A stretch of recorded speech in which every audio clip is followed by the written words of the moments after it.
presented by Monabik Music. बोला बोला बाबा बैद्यनाथ की। की भेलो बेटा आम किया काने छी गे माय बिहार तो भाग लो लेकिन हमरा देवघर जाय के मन करे छ कन्या संग।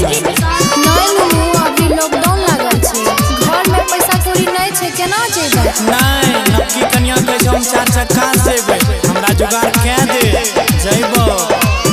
नुनु छोड़े रे पैसा कोना खर्चे चलेबो कहवा से बोले कावर लाने देबो। नुनु चुप चुप रे नुनु चुप चुप रे नुनु चुप चुप रे नुनु चुप चुप। आगे सावन में हमें 4 चक्का गाड़ी लेबो गाड़ी पर बैठी के देव घाट जइबो कहबो बम बम के कहबो बम बम कहबो बम बम के कहबो बम बम।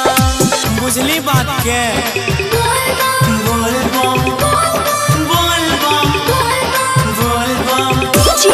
विकास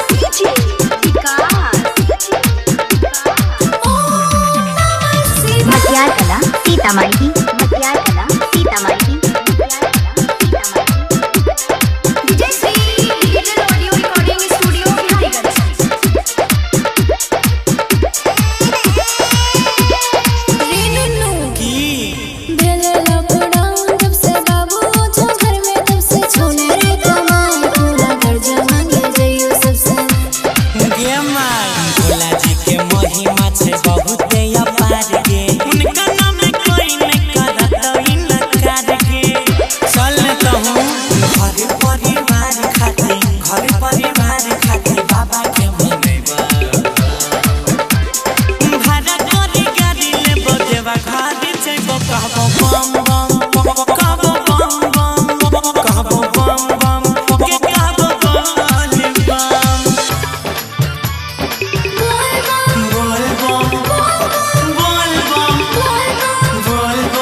हमर बात सुन बेटा यही पूजा के ले गामे के मंदिरवा में जलवा चढ़ाइले अब के रे जैसे बाबा के मनाइले।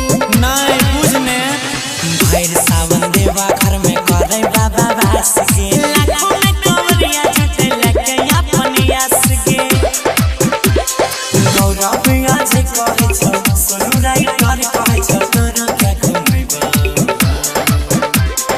भाड़ा करे गाड़ी लेबो देवा घाटी जइबो कहबो बम बम कहबो बम बम कहबो बम बम के मैया बोले बम। अच्छा रुक कोनो जुगाड़ लगबै छियो। तीन भेले बात जय हो Bholenath. Recording by Ajay Star Bihar.